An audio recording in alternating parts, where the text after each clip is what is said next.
Good morning student. अभी अपन जो पढ़ने वाले हैं वो टॉपिक है कंपैरेटिव बैलेंस शीट। ठीक है, तो कंपैरेटिव बैलेंस शीट पढ़ते हैं। अपन ने previously common size balance sheet पढ़ी थी और कंपैरेटिव पी एंड एल का स्टेटमेंट और common size P and L statement पढ़ा था।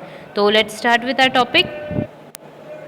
ऐसा आप देख सकते हो, आपको यहाँ पे क्वेश्चन दिख रहा है that we have to prepare comparative balance sheet of Jagendra limited from the following. हमको इन्फॉर्मेशन दे रखी है। शेयर होल्डर फंड्स है 2017 के लिए 6 लाख रुपीज़, फिर 9 lakh rupees, non current liability है, करंट लाइबिलिटी है, करंट असेट्स है और नॉन करंट असेट्स है। ओके स्टूडेंट, एक चीज़ जो अब मैं बोल रही हूँ वो ये है कि हम जब भी क्वेश्चन पढ़ते हैं तो हमारे माइंड में कुछ चीज़ें क्लियर होनी चाहिए।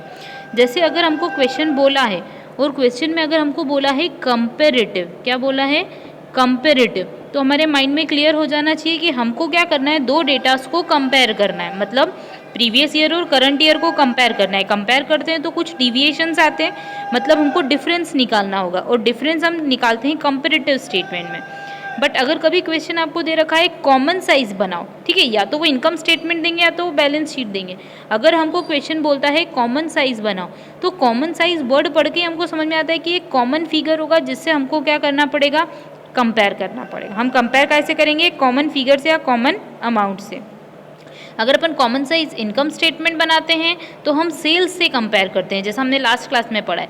और अगर कॉमन साइज अगर अपन बैलेंस शीट बनाते हैं तो अपन टोटल ऑफ बैलेंस शीट से कंपेयर करते हैं। बट अगर सिर्फ कंपैरेटिव स्टेटमेंट होती है तो अपन 2 ईयर की इंफॉर्मेशन को कंपेयर करते हैं। ओके, तो let's start our topic. Comparative balance sheet heading डाल देते हैं एज एट 31 मार्च 2018। आपको पता है बैलेंस शीट जो होती है वो एक स्पेसिफिक डेट पे बनती है, इसलिए एज एट मेंशन करते हैं। फिर कॉलम बनाते हैं। कंपैरेटिव में होता है particular, previous year figure, current year figure, absolute change and percentage change.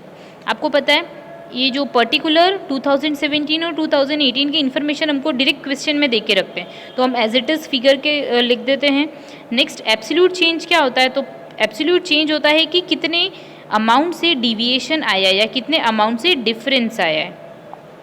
तो कितने अमाउंट से डिफरेंस आया है, हम यहाँ पे क्या लिखने वाले हैं, डिफरेंस लिखने वाले हैं। डिफरेंस कैसे आएगा, 2017 को 18 से कंपेयर करेंगे। फिर हम बनाएंगे परसेंटेज का कॉलम। तो परसेंटेज जो होता है उसका फॉर्मूला होता है डिफरेंस जो भी आया है आप उसको डिवाइड करो प्रीवियस ईयर फिगर से और मल्टीप्लाई कर दो 100 से। Difference divided by previous year figure multiply by 100।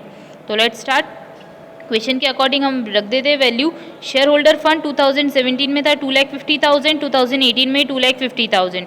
Reserves and surpluses of ₹50,000 and 60,000। Then non-current liabilities are of ₹1,50,000 and 1,50,000. Current liabilities are of ₹50,000 and 55,000. Total of balance sheet would be 5 lakh rupees and 5,60,000 simultaneously. अब asset side की बात करते हैं तो first होता है non current assets. Non current assets में हमको इन्फॉर्मेशन दे रखी है क्वेश्चन में।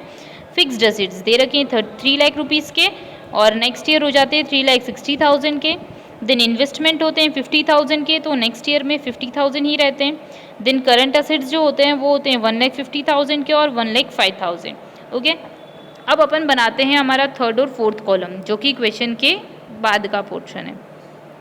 अब हम निकालते हैं डिफरेंस। तो डिफरेंस फटाफट से निकालते हैं कि हमारा जो शेयर होल्डर फंड था वो 2017 में था 2,50,000, 2018 में भी है 2,50,000। कोई इंक्रीज़ हुआ क्या, नो। कोई डिक्रीज़ हुआ, नहीं। तो आगे क्या लगा देंगे, डैश। अब जब चीज़ में डिक्रीज़ ही नहीं हुआ है तो फिर परसेंटेज कोई बनेगा, नो। तो परसेंटेज के आगे भी डैश, ठीक है। Next reserves and surpluses. तो रिजर्व्स हमारे पास थे 50,000 के और हो गए कितने के, 60,000 के, ठीक है। तो इंक्रीज़ हुए हमारे पास रिजर्व कितने से, 10,000 से।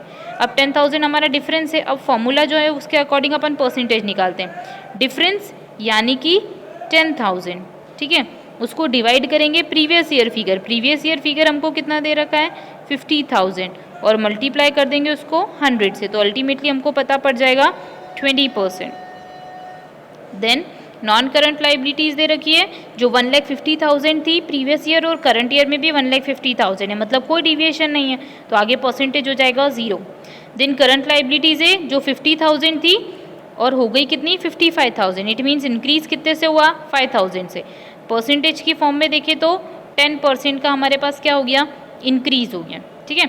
कैसे आया, तो 5000 डिवाइडेड बाय 50,000 मल्टीप्लाई बाय 100। अब इधर टोटल करते हैं अपन, तो टोटल हमारे पास जो डिफरेंस है वो कितने रुपए का है, 10,000 का यहाँ पे, 5,000 का यहाँ पे। इट मीन्स ये टोटल हो जाता है हमारे पास 15,000। देन परसेंटेज के फॉर्म में देखा जाए तो हमने एक टोटल अपनी लाइबिलिटी और इक्विटी को कितने परसेंट से इंक्रीज़ करा, 30% से। अब देखते हैं असेट्स के बारे में।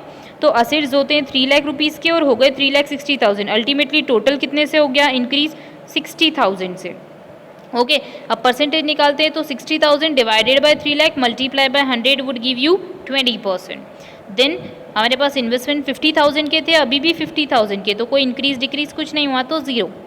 देन करंट असेट्स हो गए 1,50,000 के थे, हो गए 1,05,000, मतलब डिक्रीज हो गए तो हमने ब्रैकेट में लिखा है 45,000। अब ये चीज़ डिक्रीज हुई तो इसका परसेंटेज भी कैसा होगा, नेगेटिव होगा। ठीक है, तो 45,000 divided by 1,50,000 multiply by 100 would give you 30%। Okay, I hope आपको ये चीज़ जो है वो समझ में आ गई होगी। अब अपन परसेंटेज की फॉर्म में देखते हैं, परसेंटेज की यहाँ पे टोटल देखते हैं। तो अब हमने टोटल कर दिए 5,15,000 लाइब्रेरी साइड की और असेट साइड की। अब स्टूडेंट एक चीज़ जो आपको ध्यान रखनी है वो ये परसेंटेज तो आप सीख गए कि 60,000 divided by 3 lakh would give you 20%। 45,000 negative था तो यहाँ नेगेटिव लिखा। अब टोटल करते हैं, 60,000 प्लस में 45,000 माइनस में, तो अल्टीमेटली हमारा क्या हो जाता है, प्लस में 15,000।